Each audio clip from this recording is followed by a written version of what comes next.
السلام علیکم فرینڈ جی، تو welcome my YouTube channel mister J T vlog. ہمارے جتنے بھی نیو ویور ہیں ان سب سے ریکویسٹ ہے کہ ہمارے چینل کو سبسکرائب کر دیں. جی تو آج کا ولاگ ہے جی. آج ہم جا رہے ہیں ہمارے مرشد باغ آ رہے ہیں رحیمیہ خان میں. ٹھیک ہے جی، رحیمیہ خان مرشد باغ میں آ رہے ہیں. میں مرید ہوں احمد سائیں سلطان محمد علی سائیں، ان کے صاحبزادے محمد علی سائیں کا. ٹھیک ہے، تو آج جو ہے ہمارا ایونٹ ہے السلام علیکم.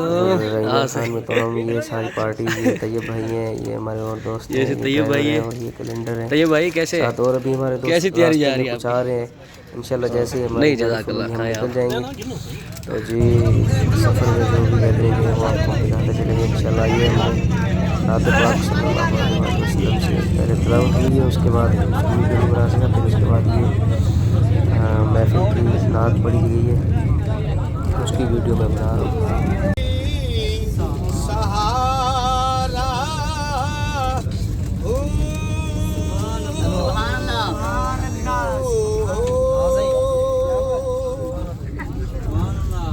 بس پچھلے جی سیٹیاں اللہ خالی پاک کرو کی بھائی. فضل و کرم سے ہم خیر سے پہنچ چکے ہیں. تو یہ اب اتر رہے ہیں بس. جیسے ہمارے دوست احباب اتریں گے پھر ہم بھی اتریں گے انشاءاللہ ساتھ. جیسے راستہ ملتا ہے جلو راستے کا ذرا. انتظار کر رہے ہیں. تو اللہ پاک کی مہربانی خیر وافیت سے الحمدللہ پہنچ چکے ہیں. جی تو تو محمد کا ہم بھی لائن لگ کے ابھی اتر رہے ہیں. یہ آپ کو ویو کرواتے ہیں رحیمیہ کا. یہ ماشاءاللہ انہوں نے بڑا 67 خوبصورت سیٹ اپ بنایا ہوا ہے ویلکم کے لیے. یہاں سے حضور پاک کی انٹری ہوگی. باقی ساتھی بھی ادھر سے آ گئے الحمدللہ. جیسے کہ ہمارے ساتھ جتنے ہمارے ساتھ جو بھی دوست تھے وہ سارے ہمارے ساتھ آئے ہوئے ہیں. جی یہ دیکھیں آپ سیٹ اپ ماشاءاللہ بڑا پیارا سیٹ اپ بنا ہوا ہے. آپ کو ابھی پنڈال کا بھی دکھاتے ہیں ماشاءاللہ. چھوٹا ایونٹ نہیں ہے یہ الحمدللہ سے کافی بہت بڑا ایونٹ ہے. اور غالباً کوئی 6000 کے قریب عوام آئی ہوئی ہے اندازاً میں بتا رہا ہوں. کیونکہ سیٹ اپ جو لگا ہوا ہے نا وہ 5500 بندوں کا تھا. کچھ بندے سائڈوں پہ کھڑے ہوئے تھے. ٹھیک ہے، اس لحاظ سے میں آپ کو اندازہ گیس کر کے بتا رہا ہوں. باقی مزید آپ کو چیک کرواتے ہیں انشاءاللہ آگے چل کے. السلام علیکم. کیا حال ہے؟ خیریت؟ خوش ہو؟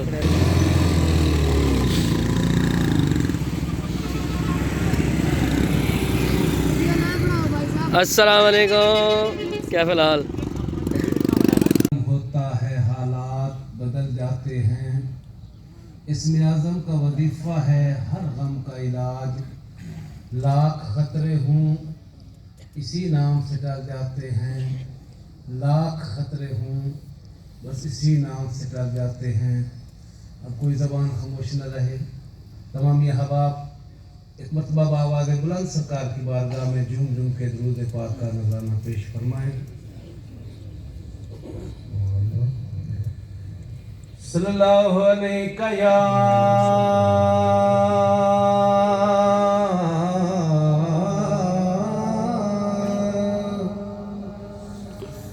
یا رسول اللہ.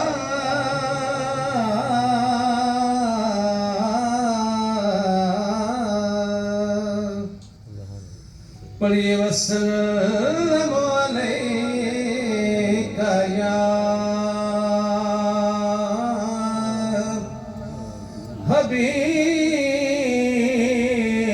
حبیب اللہ.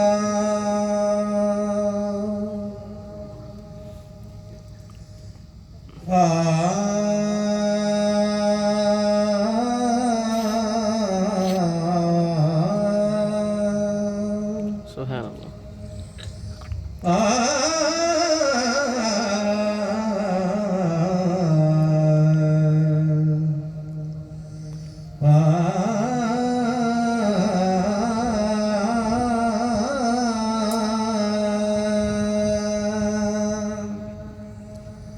تک کے نبی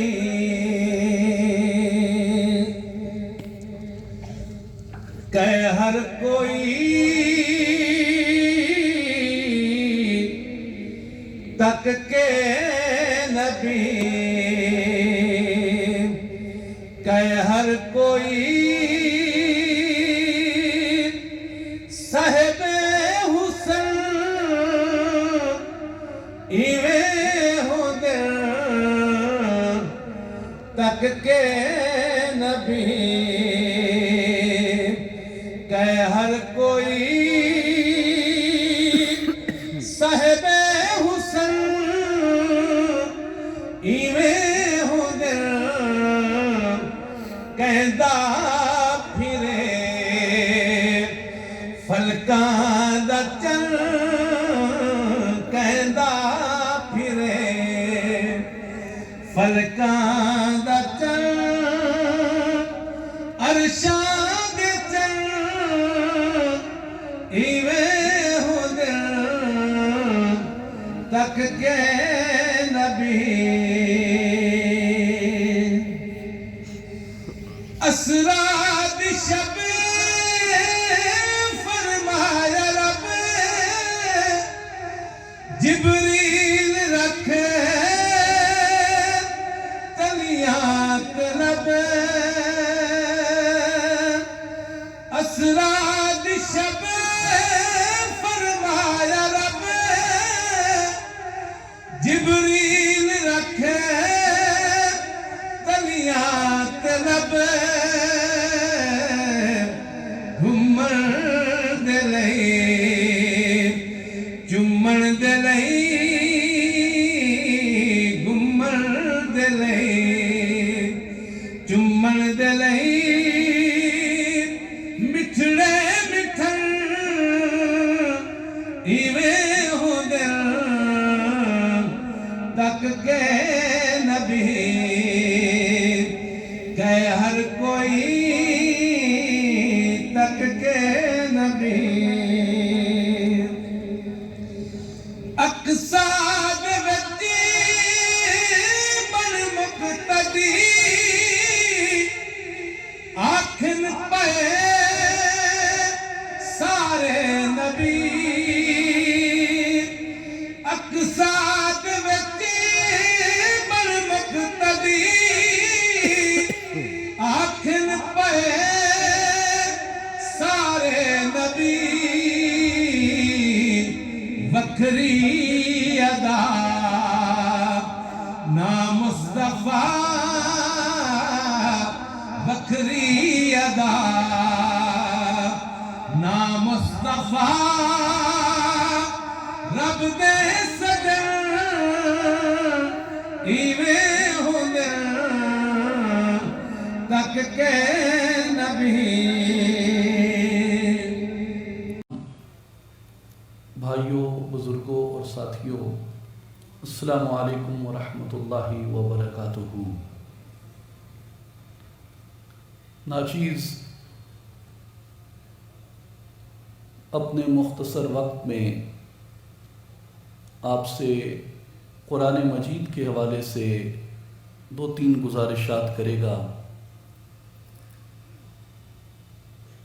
کہ ہر آدمی قرآن پاک پڑھتا ہے اور ہر ایک کا قرآن مجید پڑھنے کا اپنا اپنا نقطہ نظر ہوتا ہے۔ ایک فقیہ احکامات کے استنباط کے لیے قرآن مجید کی تلاوت کرتا ہے، ایک مورخ اپنے تاریخی واقعات کے شواہد کے لیے قرآن میں سے کچھ ڈھونڈتا ہے، اور سائنسدان اپنے متعلقہ تحقیق کے لیے قرآن مجید میں جھانکتا ہے، ادیب لغت، لسان اور بیان کی لذت کے لیے قرآن مجید میں جھانکتا ہے اور غور کرتا ہے۔ اولیاء اللہ کا بھی قرآن مجید کو پڑھنے کا ایک مقصد ہے، اور اولیاء اللہ کا قرآن مجید پڑھنے کا مقصد ہوتا ہے قرآن مجید کو اپنے حال پہ نافذ کرنا، قرآن مجید کو اپنے حال پہ نافذ کرنا، کیونکہ اولیاء اللہ کی تعلیم حال کی تعلیم ہوتی ہے۔ جس زمانے میں زندہ ہو، جب تم اسے پڑھ رہے ہو تو قرآن کریم سے تمہاری اجنبیت نہ ہو کہ یہ شاید مجھ سے گزرے لوگوں کے قصے ہیں، میں کدھر ہوں قرآن میں۔ اگر میرا قرآن پڑھنے کا نقطہ نظر یہ ہے کہ یہ تو گزشتہ لوگوں کی بات ہے، اس میں میں کہاں پہ ہوں؟ تو آپ کی ایک اجنبیت اس کے ساتھ آپ کو اصلاح کے عمل سے دور کرتی ہے۔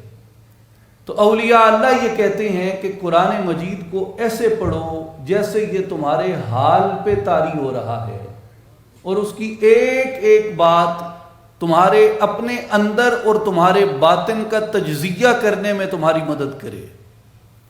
مثال کے طور پہ وہ کہتے ہیں کہ جب موسیٰ و فرعون کا قصہ پڑھو تو اپنے آپ کو اس میں سے نکالو مت۔ ہو سکتا ہے یہ کارزار دنیا تمہارے اندر موجود ہو، مصر کا میدان تمہارے اندر ہو، نفس فرعون کی صورت میں تمہارے اندر بیٹھا ہو، اور موسیٰ روح کی صورت میں تمہارے اندر بیٹھا ہو۔ تم نمرود کے قصے کو اور ابراہیم علیہ السلام کے قصے کو اجنبیت سے مت پڑھو۔ ہو سکتا ہے کہ نفس نمرود بن کے تمہارے اندر بیٹھا ہو، روح ابراہیم علیہ السلام کی طرح تمہارے اندر موجود ہو، اور نفس نے تمہارے اندر حسد کی، حرص کی، شہوت کی، غصے کی آگ جلا رکھی ہو۔ تو قرآن مجید میں اگر آپ ڈھونڈیں تو قدم قدم پہ، حرف حرف میں، سطر سطر میں قرآن مجید آپ کو ایسے لگتا ہے جیسے یہ میرے اپنے ساتھ اللہ کلام کر رہا ہے۔ تو اولیاء کرام کی تعلیم یہ ہے کہ قرآن کے اندر اتریں اور اس طریقے سے قرآن مجید کو پڑھیں کہ وہ آپ کے حال کی آواز بن جائے، آپ کا کردار کے اندر قرآن کے انوار نظر آئیں، آپ کے اخلاق کے اندر قرآن کا اخلاق نظر آئے، آپ کے طور اتوار میں قرآن مجید جھلکنا چاہیے۔ اور قرآن مجید جب یہ دعوت دیتا ہے کہ فَسِيرُوا فِي الْأَرْضِ فَانظُرُوا كَيْفَ كَانَ عَاقِبَةُ الْمُكَذِّبِينَ، زمین میں چلو پھرو، اور جنہوں نے میرے پیغام کو جھٹلایا، میرے انبیاء کو جھٹلایا، میری کتابوں کو جھٹلایا، میری نشانیوں کو جھٹلایا، ان کی تاریخ میں غور کرو۔ وہ کیا تھے؟ ان کے ساتھ کیا ہوا؟ آپ جس تہذیب میں رہتے ہیں پاک و ہند میں، آپ اپنے جنوب میں سفر کریں، منجو دھڑو ہے، شمال میں سفر کریں، ہڑپا ہے، گندھارا ہے، یہ تہذیبیں آپ کو کیا بتاتی ہیں؟ اس علاقے میں جگہ جگہ آپ کو قلعوں کے آثار نظر آتے ہیں، ڈھیروں کے ڈھیر الٹے پڑے ہیں۔ یہ کون لوگ تھے؟ یہ کیا کرتے تھے؟ ان کی بستیاں کیوں الٹ دی گئیں؟ یہ لوگ کیوں تباہ کر دیے گئے؟ ان اسباب میں غور کریں۔ قرآن مجید یہ دعوت دیتا ہے کہ پلٹی ہوئی بستیوں کو دیکھو، اجڑی ہوئی بستیوں کو دیکھو، یہ تمہیں کچھ بتاتی ہیں، یہ کوئی پیغام دیتی ہیں تمہیں۔ اس لیے میرے بھائیوں اور بزرگوں، اولیاء اللہ یہ کہتے ہیں کہ اگر تم قرآن کو اپنا حال بنا لو تو تمہیں قدم قدم پہ قرآن مجید سے رہنمائی ملے، سانس سانس کے ساتھ قرآن مجید سے رہنمائی ملے۔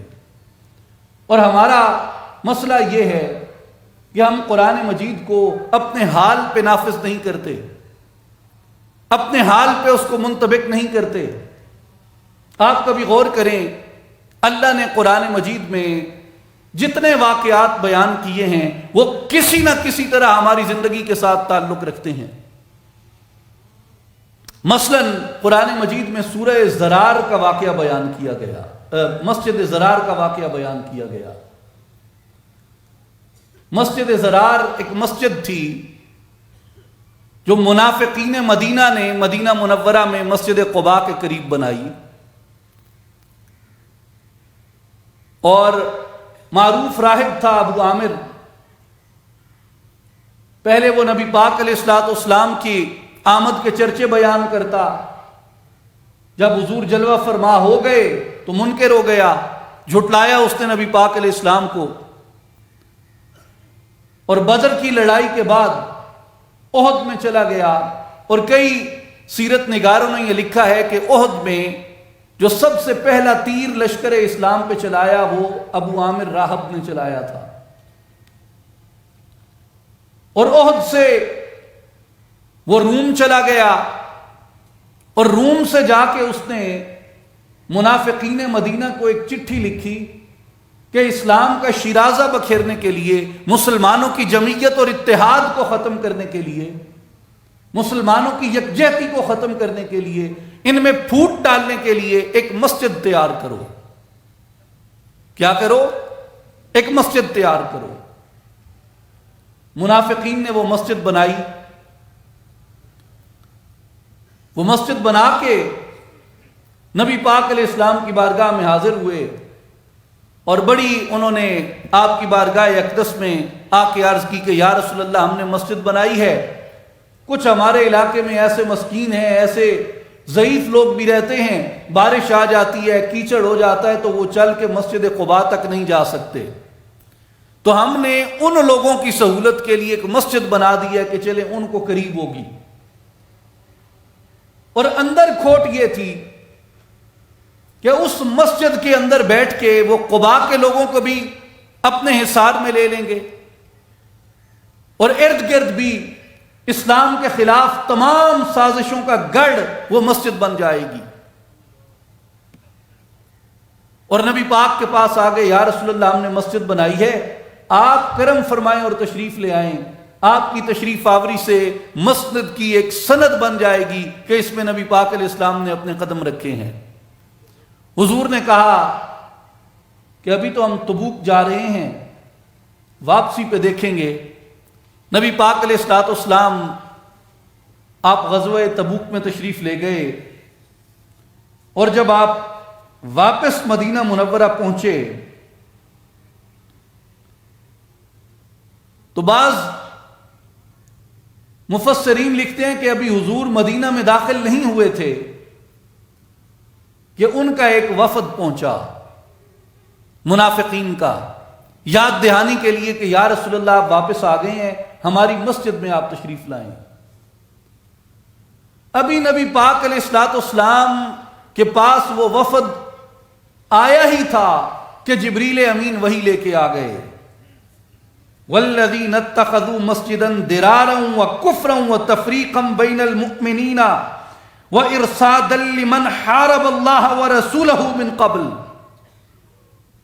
جبریل امین آ کے عرض کرتے ہیں، یا رسول اللہ صلی اللہ علیہ وسلم، ان منافقوں نے جو مسجد تیار کی ہے وہ مسلمانوں کو، اسلام کو نقصان پہنچانے کے لیے، کفر کو تقویت دینے کے لیے، اور مسلمانوں کے درمیان پھوٹ پیدا کرنے کے لیے ہے، اور اس شخص کی گھات کے لیے بنائی گئی جو اللہ اور اس کے رسول کے خلاف جنگ کر رہا ہے۔ نبی پاک علیہ الصلوۃ والسلام نے اپنے صحابہ کرام رضوان اللہ علیہم اجمعین کو حکم فرمایا کہ تم لوگ جاؤ اور جا کے اس مسجد کو گرا دو اور اس مقام کو جلا دو۔ اب وہ قسمیں دیتے ہیں،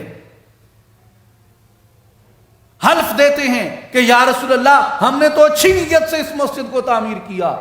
اللہ جل شانہ نے ارشاد فرمایا، واللہ یشہد انہم لکاذبون، اے حبیب، اللہ گواہ ہے اس بات کے اوپر کہ یہ لوگ جھوٹ بولتے ہیں۔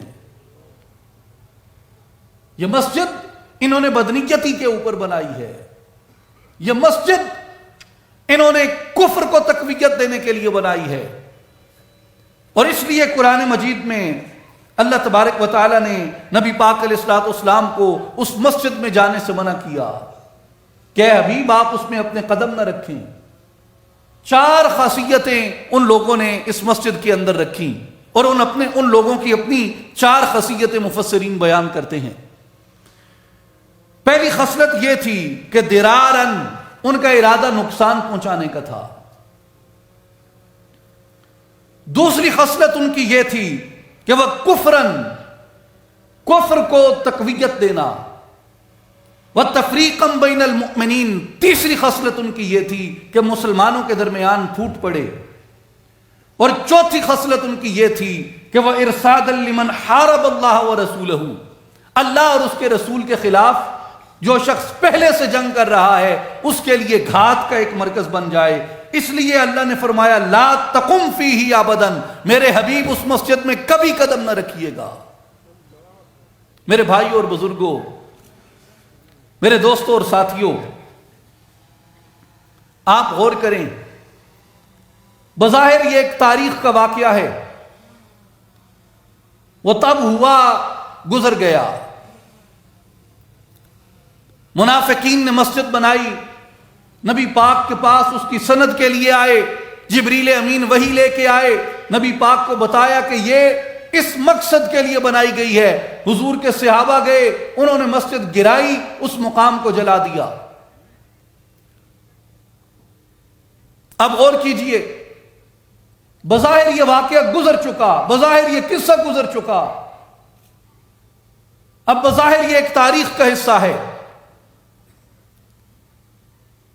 لیکن مولانا جلال الدین رومی رحمت اللہ تعالی علیہ فرماتے ہیں چون پدید آمد کیا مسجد نبود، خانہ حیلت بدو دام جہود، کہ جب یہ ظاہر ہو گیا کہ وہ مسجد نہ تھی، وہ منافقین کی ایک سازش تھی، بس نبی فرمود کانا برکنند مطرح خاشاک و خاکستر کنند، بس نبی پاک علیہ الصلوۃ والسلام نے فرمایا اس کو اکھاڑ دیں، کوڑے اور مٹی کا ڈھیر بنا دیں، بر محق زن کار خود ہے مرد کار، تا نسازی مسجد اہل درار۔ اے اللہ کے بندے، اپنے آپ کا بھی تجزیہ کر اور یہ غور کر کہ کہیں تم نے اپنے دل کو مسجد زرار تو نہیں بنا رکھا۔ دل کو اللہ نے گھر بنایا ہے، دل کو مسجد قرار دیا گیا۔ دل بدست آور کے حج اکبر است، از ہزاراں کعبہ یک دل بہتر است، کعبہ بنگاہ خلیل آزر است، دل گزرگاہ جلیل اکبر است۔ دل کو اللہ نے مسجد بنایا ہے، دل کو اللہ نے اپنا گھر بنایا ہے۔ مولانا جلال الدین رومی رحمت اللہ علیہ فرماتے ہیں کہ بندہ خدا جب مسجد زرار کے واقعے کو پڑھ تو سب سے پہلے یہ غور کر لے کہ کہیں تو نے اپنے دل کو مسجد زرار تو نہیں بنا دیا۔ کتنی خصلتیں تھی کفار میں، منافقین میں، جنہوں نے مسجد زرار بنائی۔ پہلی خصلت یہ تھی کہ ان کا مقصد ایک فتنہ پیدا کرنا تھا، دوسری ان کی خصلت کفر کو طاقتور کرنا تھا، اور تیسری ان کی خصلت اسلام کو، مسلمانوں کو منتشر کرنا تھا، اور چوتھی ان کی خصلت اللہ اور اس کے رسول کے خلاف جو پہلے سے لڑ رہا ہے اس کے لیے ایک گھات کی جگہ بنانی تھی۔ اولیاء اللہ فرماتے ہیں کہ لوگوں غور کرو، نفس تمہارے اندر فتنہ پیدا کرتا ہے، وہ تمہارے دل کو درار بناتا ہے۔ دوسری خصلت یہ کہ وہ کفر کو طاقتور کرتا ہے، کفر میں نعمتوں کو جھٹلانا بھی ہے، کفر میں ناشکری بھی آ جاتی ہے، کفر میں اللہ تبارک و تعالیٰ کے احسانات اور اس کے فضل سے روگردانی بھی آ جاتی ہے کہ اس نے آنکھیں دی ہم نہ شکر ہو جائیں، اس نے کان دیے ہم نہ شکر ہو جائیں، اس نے ہاتھ دیے ہم نہ شکر ہو جائیں، اس نے ماں باپ دیے ہم نہ شکر ہو جائیں، اس نے اولاد دی ہم نہ شکر ہو جائیں، اس نے عزتیں دی ہم نہ شکر ہو جائیں، اس نے رزق دیا ہم نہ شکر ہو جائیں، اس نے صحت دی ہم نہ شکر ہو جائیں۔ یہ سارے وہ اعمال ہیں جو زرار، اندر کا زرار جو ہے، اندر کا نفس جو ہے، اندر کا فتنہ جو ہے، وہ اس کفر کے اوپر آمادہ کرتا ہے، اور کیا کرتا ہے؟ اندر تفریق پیدا کرتا ہے۔ اندر کی تفریق سے کیا مراد ہے؟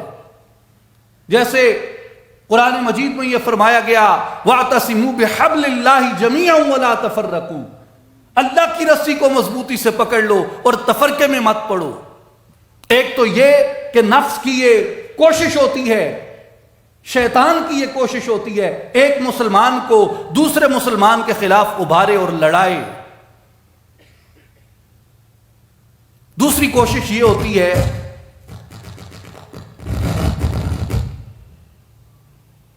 دوسری کوشش اس کی یہ ہوتی ہے کہ مسلمان کے اپنے اندر تفرقہ رہے.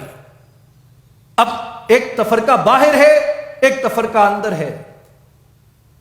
باہر کا تفرقہ کیا ہے؟ باہر کا تفرقہ یہ شیعہ سنی لڑائی ہے. باہر کا تفرقہ کیا ہے؟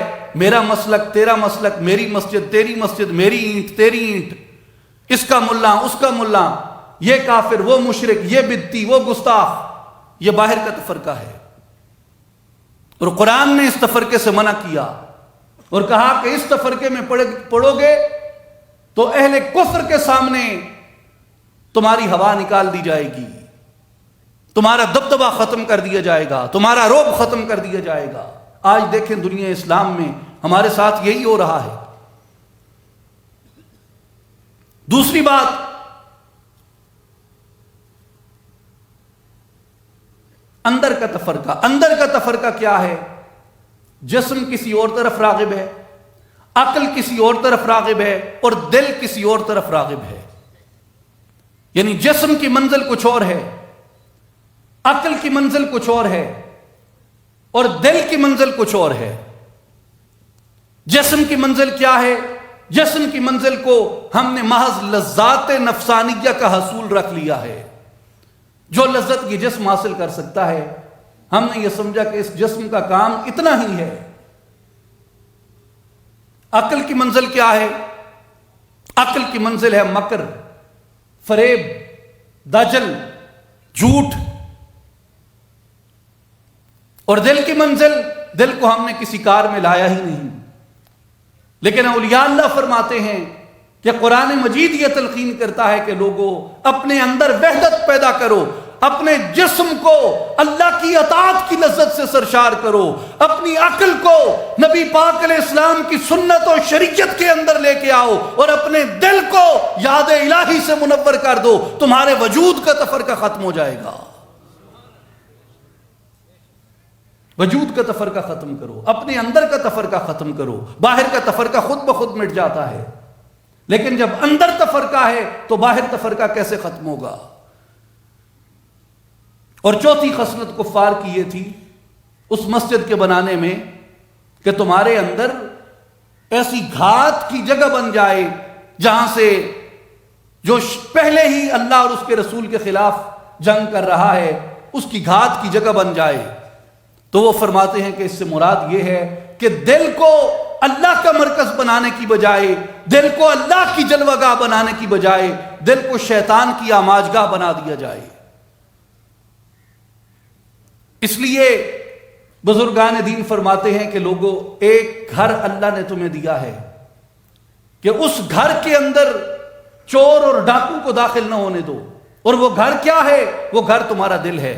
حفاظت کیسے ہوگی؟ اللہ کے ذکر سے ہوگی. ذکر الہی کے ساتھ، اللہ کے ذکر کے ساتھ انسان کا دل جو ہے وہ صاف ہوتا ہے اور پاک ہوتا ہے.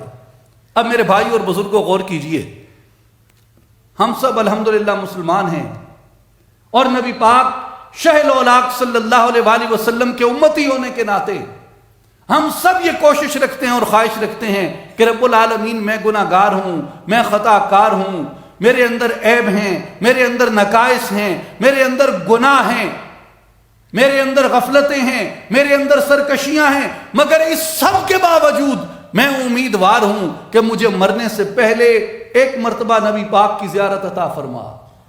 ہر مسلمان یہ دعا کرتا ہے، ہر مسلمان کی تمنا ہے یہ. لیکن میرے بھائی اور بزرگوں، مسجد زرار سے صوفیاء کیا سبق دیتے ہیں؟ وہ جگہ جو بظاہر مسجد کے نام پہ بنائی گئی، لیکن اس کے اندر قبضہ کس کا تھا؟ منافقین کا تھا. کس کے استعمال کے لیے تھی؟ کفر کی طاقت کے لیے. تو اس مقام کے لیے اللہ نے نبی پاک کو قرآن میں کیا فرمایا؟ وَلَا تَقُمْ فِيهِ أَبَدًا. میرے حبیب ایدج کدی نہیں مننا، بھاویں مسجد تے نہ تے بنی ہے پر ایندھک تے تشریف نہیں گھن مننی. اولیاء کرام فرمیندن وَلَا تَقُمْ فِيهِ أَبَدًا. اگر تم دل کو مسجد زرار بڑا گن سے، اگر دل کو نفس تے شیطان دی اماجگاہ بڑا گن سے، اگر دل کو میل کچیل تو پاک نہ کرے سے تو یاد رکھ گن نبی پاک منافقت تے مقام تے تشریف نہیں گنا دے۔ اگر حضور دی زیارت دی طلب رکھتے ہیں، حضور دی زیارت تے شوق رکھتے ہیں، حضور دی ملاقات تے شوق رکھتے ہیں، حضور دے دیدار تے شوق رکھتے ہیں، تو پہلے اپنے دل کو صاف کر گن کر صاف تو ویڑا دل دا وت ویک ماہی گھر ملدا۔ اندر کو پاک کرو، اندر کو صاف کرو، پھر دیکھو کہ تمہیں کیا اللہ تعالیٰ کی طرف سے خزانے نصیب ہوتے ہیں۔ میرے بھائی اور بزرگوں، اس لیے اولیاء اللہ نے یہ فرمایا کہ اپنے آپ کی بنیاد کس چیز پہ رکھو، جسے قرآن مجید نے فرمایا کہ افمن اسس بنیانہ علی تقوی۔ ایک عمارت وہ ہوتی ہے جو مسجد زرار جیسی ہوتی ہے، جس کی بنیاد کفر و نفاق پہ ہوتی ہے۔ دوسری عمارت وہ ہوتی ہے جو مسجد قباء کی طرح ہوتی ہے، جو مسجد نبوی کی طرح ہوتی ہے، جو مسجد قبلتین کی طرح ہوتی ہے، جس کی بنیاد تقوی کے اوپر رکھی گئی ہوتی ہے۔ تو اپنے دل کو تقوی کی بنیاد پہ اٹھاؤ، اپنے ایمان کی عمارت اس تقوی کی بنیاد پہ اٹھاؤ کہ تمہارا دل اللہ کا حرم بن جائے، تمہارا دل اللہ کا گھر بن جائے، جس کے لیے اللہ تعالیٰ نے حدیث قدسی میں فرمایا لا یسعنی ارضی ولا سمائی ولیکن یسعنی فی قلب عبد المؤمن، کہ میری سمائی نہ زمین میں ہے، میری سمائی نہ آسمان میں ہے، بلکہ میں بندہ مومن کے دل کے اندر سماتا ہوں۔ مسجد ڈھا دے، مندر ڈھا دے تے ڈھا دے جو کچھ رہندا، ایک بندے آندہ دل نہ ڈھاویں رب دلاں وچ رہندا۔ تو میرے بھائی اور بزرگوں، اولیاء اللہ جب قرآن پڑھاتے ہیں تو وہ کہتے ہیں کہ یہ درست ہے کہ یہ ایک تاریخ کا واقعہ ہے، یہ درست ہے، اس سے فقہی مسائل کا استنباط ہوتا ہے، فقہی مسائل احکام اخذ ہوتے ہیں کہ مسجد کیسے بناؤ اور کیسے نہ بناؤ، کس مسجد کی حمایت کرو اور کس مسجد کی حمایت نہ کرو، یہ درست ہے۔ مگر وہ کہتے ہیں کہ تمہارا حال کدھر گیا، اس میں اپنے حال کی اصلاح کیسے کرو گے، اپنے آپ کی اصلاح کیسے کرو گے؟ تو میرے بھائی اور بزرگوں، میں آپ کو ایک مختصر سی عرض کرتا ہوں، اسے اپنے پلے سے ہم اگر باندھ لیں تو ہمارا وجود 80% برائیوں سے چند لمحوں میں پاک ہو جاتا ہے۔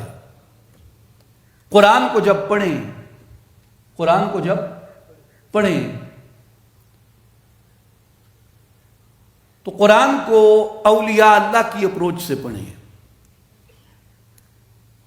ایک ریچولسٹوں کی اپروچ ہے، ظاہر پرستوں کی اپروچ ہے۔ وہ جب پڑھیں گے قرآن کو، وہ جیسے میں نے کہا کہ وہ صرف تاریخ کا واقعہ سمجھتے ہیں یا فقہی احکام سمجھتے ہیں۔ اب فرض کیا کوئی سورہ منافقون پڑھتا ہے یا دیگر سورتیں پڑھتا ہے، سورہ انبیاء پڑھتا ہے، سورہ ہود پڑھتا ہے، دیگر سورتیں پڑھتا ہے جن میں عذاب کی وعید آئی ہے، تو وہ عذاب کی وعید کو پڑھتے ہیں کہ یہ دوسرے لوگوں کے لیے کہا گیا ہے، یہ دوسرے لوگوں کے لیے کہا گیا۔ ان کوئی واعظ ہو سی، مناظر اسلام ہو سی تو ساریاں ایتا لب باسی، تو جڑا ان دا مخالف فرقہ ہو سی ان دے ہوتے ایک ایک ایت فٹ کے جندہ آسی کہ اے جتھا جتھا منافق فرمایا گیا ہے، دوستوں تے بزرگوں سن گنو ان دے تو ثابت تھی فلانے فلانے منافق ہیں۔ یہ تھیندا کھڑا ہے نا، سوشل میڈیا ڈیک گنو ساری ڈیمار اسا آپ ہی بے کے سن دے ہیں، تو جس ٹائم اسا آپ ہی بے کے سن دے ہیں، جیڑا بھریندہ بیٹھا کیسٹ، جیڑا بڑھیندہ بیٹھا ویڈیو، ان کو بھی یہ پتہ ہے کہ لوگ پسند کریں دیں، لہذا سارے کسی کو مرتد کیتی آؤ، کسی کو کافر کیتی آؤ، کسی کو گستاخ کیتی آؤ، کسی کو بدتی کیتی آؤ، کسی کو مشرک کیتی آؤ، کسی کو یہ کیتی آؤ، کسی کو وہ کیتے آؤ، پورے معاشرے دے اندر انتشار ہے۔ برداشت ختم تھی گئی ہے، احترام ختم تھی گئے، اختلاف رائے دا احترام ختم تھی گئے۔ کیوں تھی ہے؟ اندہ الزام صرف ہوں وائز تے نہ لاؤ، ایندا الزام انہاں ویورز سے بھی لاؤ جڑے انہاں کو دیکھ دن، جڑے انہاں کو بزنس دے دن۔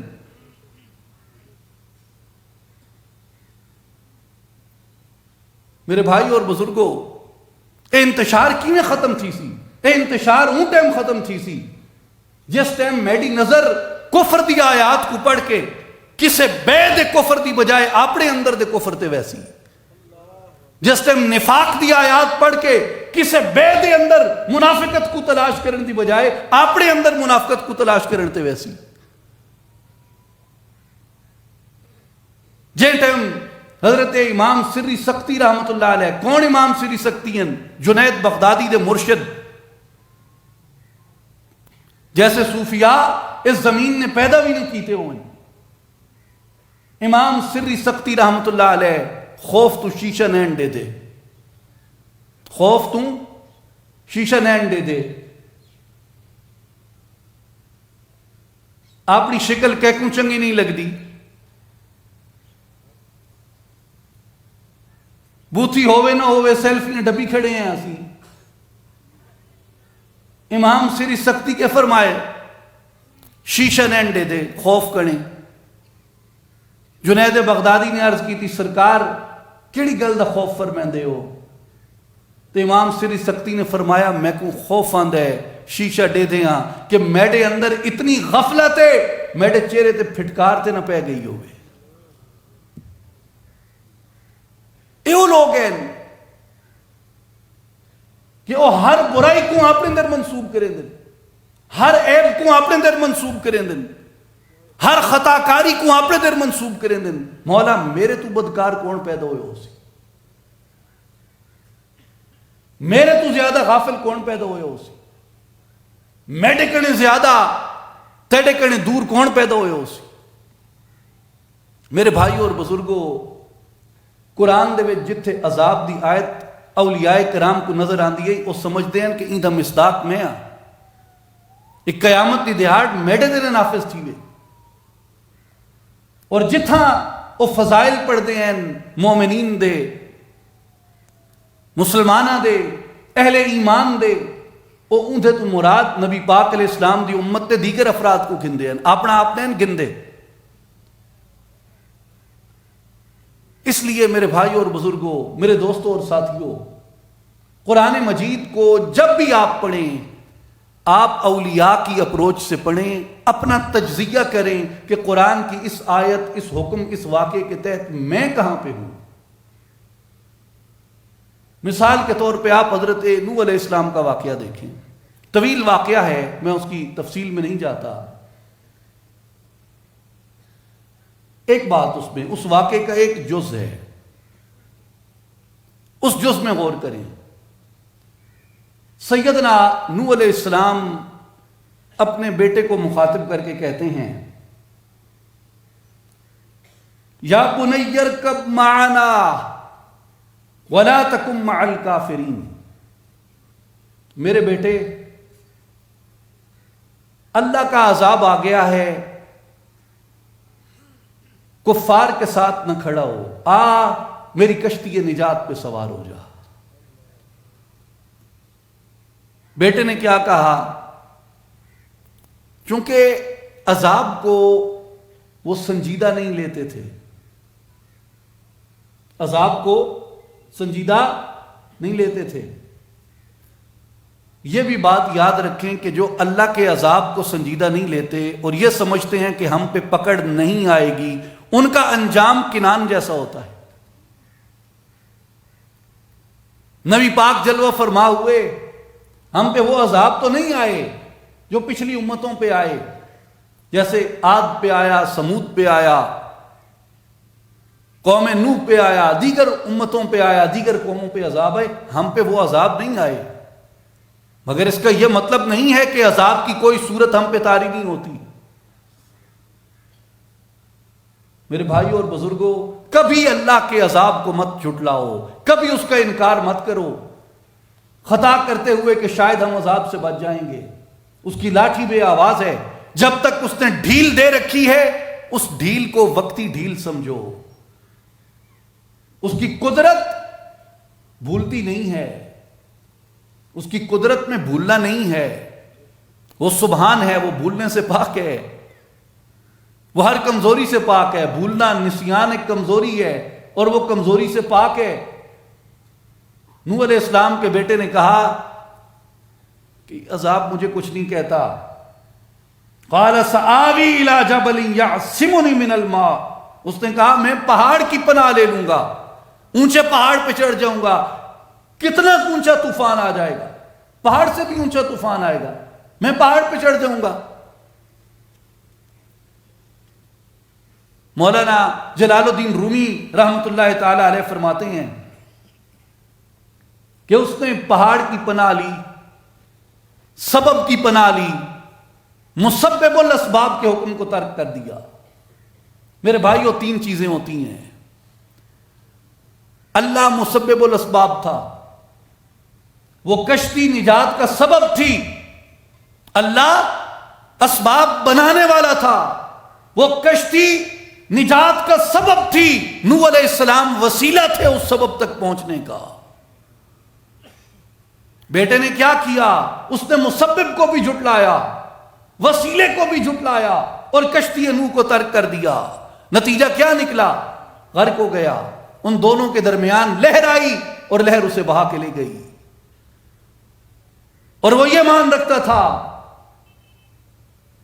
کہ ایک چوٹی پہ اگر آتا ہے پانی، میں تیر کے دوسری چوٹی پہ چلا جاؤں گا۔ مولانا جلال الدین رومی فرماتے ہیں کاش کے کو آشنا نہ موختے تا تمادر نوح کشتی دوختے، کاش کہ اس کو تیراکی نہ آتی ہوتی۔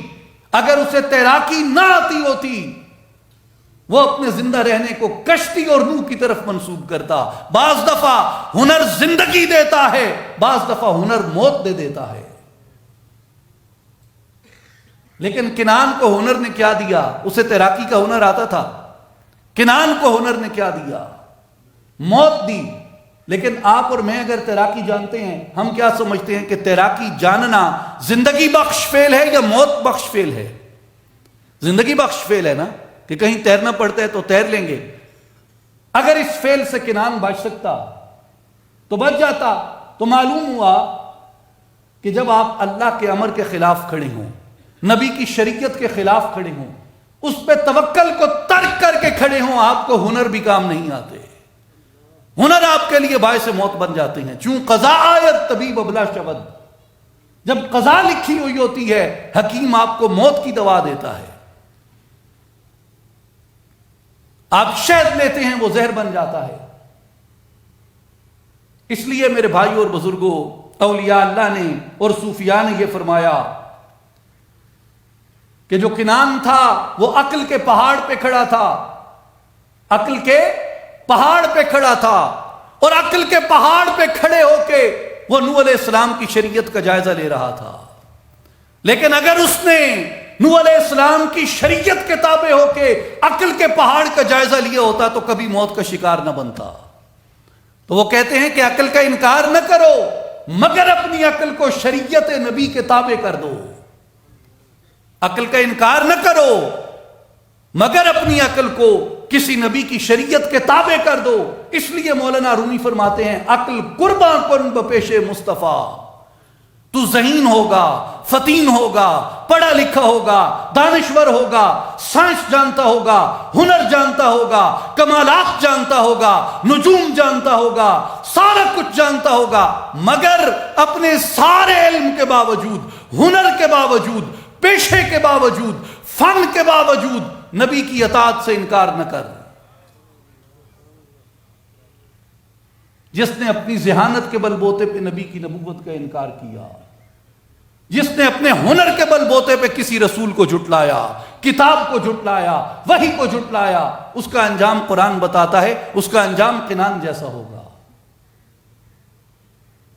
میرے بھائی اور بزرگوں، اس لیے مولانا جلال الدین رومی رحمت اللہ علیہ فرماتے ہیں کہ ہر ولی را نوح کشتی باں شناس، صحبت این خلق را طوفان شناس۔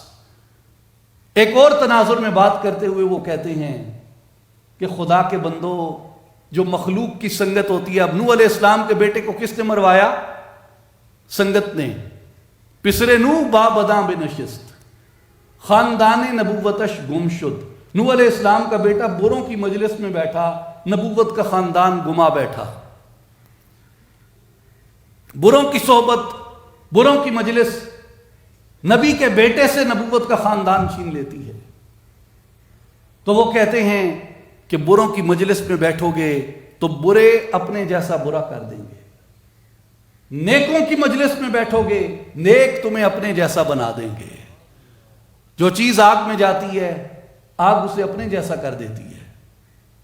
لکڑی ڈالتے ہیں نا آگ میں، لکڑی جلتی ہے، پوری طرح جب آگ کی لپیٹ میں آ جاتی ہے تو کوئی یہ نہیں کہتا کہ اب لکڑی جل رہی ہے، لوگ کہتے ہیں آگ جل رہی ہے.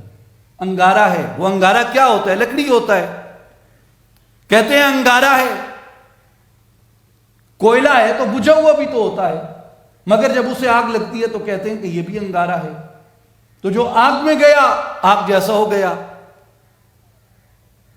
جو مٹی میں گیا مٹی جیسا ہو گیا. شور زدہ زمین سے کبھی فصلیں نہیں اگتی، سیراب زمینوں سے، آباد زمینوں سے فصلیں اگتی ہیں. مولانا رومی فرماتے ہیں کہ لوگوں، برے لوگوں کی صحبت شور زدہ زمین ہے، تمہیں کبھی اچھا پھل نہیں ملے گا. نیکوں کی سنگت، نیکوں کی صحبت آباد زمینیں ہیں، وہاں جو دانہ بوؤ گے اللہ رزق کی کثرت دیتا ہے. اس لیے میرے بھائیوں اور بزرگوں، نیکوں کی صحبت، نیکوں کی سنگت انسان کا مقدر تبدیل کر دیتی ہے، انسان کے اندر کو، انسان کے باہر کو تبدیل کر دیتی ہے. تو یہ صرف 2-3 مثالیں ناچیز نے عرض کی قرآن مجید سے. اگر آپ اس میں غوطہ لگائیں، کبھی اتریں اس میں، تو آپ کو اندازہ ہوگا کہ قرآن مجید کا ایک ایک حکم، ایک ایک امر ہمارے حال کی گواہی اور شہادت دیتا ہے. ایک ایک امر قرآن مجید کا ہمارے حال کی مطابقت رکھتا ہے، ہماری رہنمائی کرتا ہے. اس لیے میرے بھائیوں اور بزرگوں، میرے دوستوں اور ساتھیوں، اپنے اندر کے بارے میں ہمیں سوچنا چاہیے، اپنی اصلاح کی فکر کرنی چاہیے، اور قرآن مجید کو اولیاء اللہ کے اس تناظر میں سمجھنا چاہیے کہ قرآن آج میرے حال کو کس طریقے سے بدل سکتا ہے. علامہ اقبال رحمۃ اللہ علیہ کا ایک واقعہ ہے. آپ کے والد نے آپ کو کہا کہ اقبال، قرآن ایسے نہ پڑھا کر جیسے تو پڑھتا ہے. تو انہوں نے پوچھا کہ کیسے پڑھوں؟ علامہ اقبال کے والد نے انہیں کہا کہ بیٹا، قرآن ایسے پڑھو جیسے ابھی تمہارے سینے پہ نازل ہو رہا ہے. اس لیے علامہ اقبال نے کہا کہ خدا تجھے کسی طوفان سے آشنا کر دے کہ تیرے بحر کی موجوں میں اضطراب نہیں، تجھے کتاب سے ممکن نہیں فراغ کہ تو کتاب خواں ہے مگر صاحب کتاب نہیں. اور ایک مقام پہ فرمایا، تیرے وجود پہ جب تک نہ ہو نزول کتاب، تیرے وجود پہ جب تک نہ ہو نزول کتاب، گرہ کشا ہے نہ رازی نہ صاحب کشاف. امام رازی جنہوں نے تفسیر کبیر لکھی، قرآن کی اپنے عہد کی سب سے جامع اور بڑی تفسیر تھی، اور کشاف جار اللہ زمخشری معتزلی کی قرآن مجید کی وہ تفسیر ہے جسے لغت، لسان، بیان، عربی، گرامر، صرف، نحو سمجھنے کے لیے علماء استعمال کرتے ہیں. اقبال کہتے ہیں کہ اگر قرآن تیرے ضمیر پہ نازل نہیں ہو رہا تو تب تک تجھے رازی کی تفسیر کبیر بھی نفع نہیں دے سکتی، جار اللہ زمخشری کی کشاف بھی نفع نہیں دے سکتی.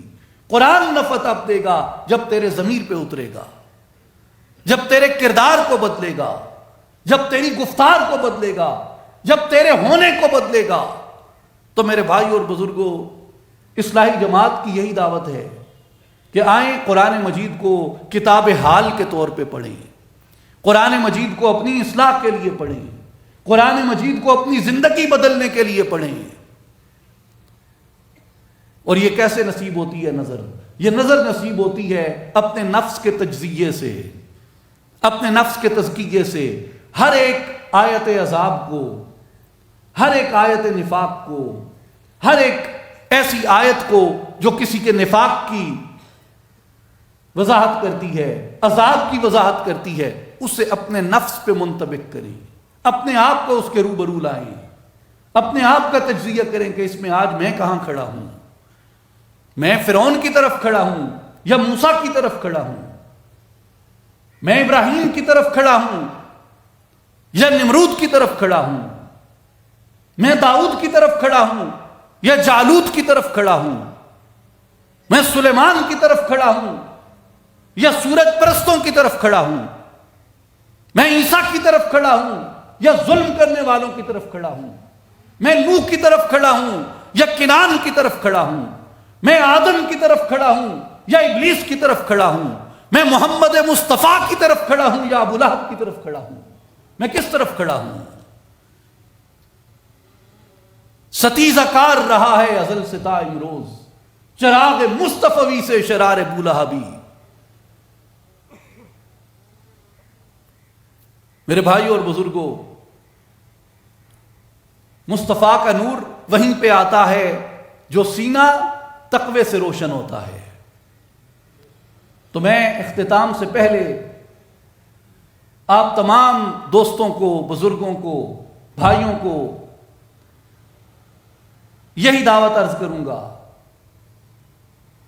کہ قرآن مجید کتاب زندہ ہے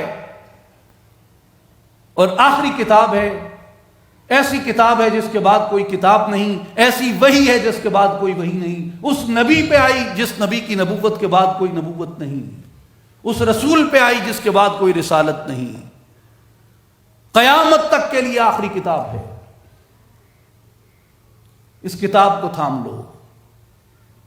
آج اگر مسلمانوں کے درمیان تفرقہ ختم ہو سکتا ہے تو قرآن کی بنیاد پہ، جسے اقبال نے کہا گر تو می خواہی مسلمان زیستن نیست ممکن جز بقرآن زیستن، اگر مسلمان بننا چاہتے ہو تو قرآن کو سمجھے اور اپنے وجود پہ نافذ کیے بغیر ممکن نہیں ہے۔ اور دوسری چیز ہے اپنے اندر کی صفائی۔ اندر کی صفائی کیسے ہوتی ہے؟ نبی پاک علیہ السلام نے فرمایا لِكُلِّ شَيْءٍ سِقَالَةٌ وَالسِّقَالَةُ الْقُلُوبِ ذِكْرُ اللَّهِ تَعَالَى، ہر چیز کو صاف کرنے کے لیے کوئی نہ کوئی آلہ ہوتا ہے، مگر دل کو صاف کرنے کے لیے اللہ کا ذکر ہے۔ اصلاحی جماعت حضرت سلطان العارفین سلطان باہو رحمت اللہ تعالی علیہ کے آستانہ عالیہ سے چل کے اس ذکر کی دعوت دیتی ہے کہ لوگوں آؤ اس ذکر الہی کے ساتھ اپنے دلوں کو روشن کر لو، جسے حضرت سلطان باہو رحمت اللہ علیہ چمبے کی بوٹی فرماتے ہیں۔ آپ کبھی غور کریں چمبے کی بوٹی کیا ہوتی ہے؟ چمبیلی کا پھول ہوتا ہے، اس میں دو خاصیتیں ہیں۔ ایک خاصیت یہ ہے کہ وہ سفید ہوتا ہے اور سفید کی تشبیہ نور کے ساتھ ہے، اور دوسری خاصیت چمبیلی کے پھول کی یہ ہے کہ وہ خوشبودار ہوتا ہے۔ آپ فرماتے ہیں جو اللہ کے اسم پاک کا ذکر اختیار کرتا ہے، اللہ کا اسم پاک اس کے دل کو نور بھی عطا کر دیتا ہے، خوشبو بھی عطا کر دیتا ہے۔ تو جو ذکر الہی اختیار کرتے ہیں ان کے دل روشن بھی ہو جاتے ہیں، خوشبودار بھی ہو جاتے ہیں۔ الف اللہ چمبے دی بوٹی من وچ مرشد لائی ہو، جی نفی اسبات دا پانی ملے اس ہر رگے ہر جائی ہو، اندر بوٹی مشک مچایا جہاں پھلنتے آئی ہو، جیوے مرشد کامل یا حضرت باہو جائیں بوٹی لائی ہو۔ ان اللہ وملائکتہ یصلون علی النبی یا ایھا الذین آمنوا صلوا علیہ وسلموا تسلیما۔ اللہم صلی علی سیدنا و مولانا محمد وعلی آل محمد وبارک وسلم، وآخر دعوانا ان الحمد للہ رب العالمین۔